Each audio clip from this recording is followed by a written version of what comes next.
Avui precisament he estat en la Facultat de Ciències Econòmiques i Empresarials de la Universitat Rovira i Virgili, Camp de Tarragona, concretament a Reus. He recordat els meus vells temps a la universitat, fa 30 anys aproximadament, que vaig acabar aquesta mateixa carrera, en aquest cas a la Universitat de Barcelona, la de Ciències Empresarials i Econòmiques, i per tant m'era un ambient, diguem-ne, una mica familiar, tot i que amb una distància de temps també relativament llarga, no? Hem parlat molt de la situació econòmica del país, de la crisi que s'està vivint. Jo els he intentat explicar el que crec modestament que són els orígens d'aquesta situació i hem tingut un diàleg en aquest sentit molt interessant, parlant tant de l'origen d'aquesta crisi, de les conseqüències, com també de tots aquells deures pendents a nivell de país. Encara que no siguis economista, podia entendre perfectament i resol alguns dubtes que teníem la gent que m'ha assistit a la xerrada i m'ha semblat força interessant, sí.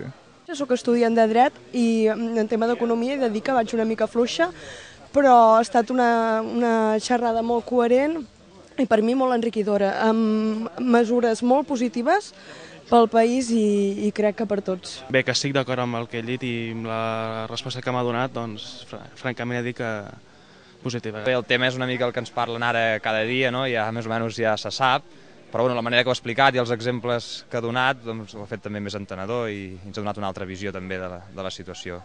Jo els deia que hi ha coses que ens venen de fora i que són inevitables. Si el món es refreda, doncs nosaltres evidentment també en patim les conseqüències, però també els deia que hi ha tota una sèrie de dèficits nostres propis que no tenen res a veure ni amb la crisi ni depenen de països exteriors.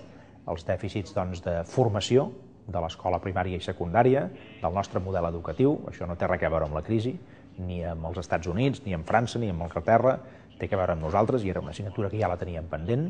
El nostre dèficit de comerç exterior, que és brutal, el 10% de la nostra riquesa anual diguem-ne, està en forma de dèficit amb el que comprem molt més a fora del que som capaços de vendre. Això provoca tota una sèrie de desequilibris de primera magnitud i això també ve de fa molt temps enrere. Els volums extraordinaris d'immigració que hem rebut en 10 anys, jo els explicava que dels grans països de la Unió Europea, dels grans estats, Itàlia, Alemanya, França i el Regne Unit, l'estat espanyol és el que en menys temps ha arribat a tenir una proporció d'immigració estrangera més alt, d'aquests 5, no? I això provoca una sèrie de tensions i de reptes que lògicament són importants. Nosaltres els deia que en 10 anys hem hagut d'assimilar un nivell d'immigració estrangera, moltes vegades extracomunitària, que altres països, com Alemanya o com França, han assimilat durant 40 o 50 anys. Aquest també és un altre gran desequilibri, i després en tenim un altre, que és la nostra baixa productivitat. Tots els informes a nivell dels països més desenvolupats del món demostren que els nostres nivells de productivitat són baixos. I aquests dèficits que tenim són dèficits que o els resolem o quan sortim de la crisi, que finalment en sortirem, i tant de bo sigui el més aviat possible. Quan sortim de la crisi, si això no ho tenim ben resolt, doncs tindrem els peus de fang, no tindrem una base sòlida. També és el moment d'ocupar-se d'aquestes coses, fèiem aquesta reflexió, i després, òbviament, hem estat també parlant una mica del dia a dia, dels problemes d'aquest moment de les empreses, del teixit productiu, i he vist en general un interès gran.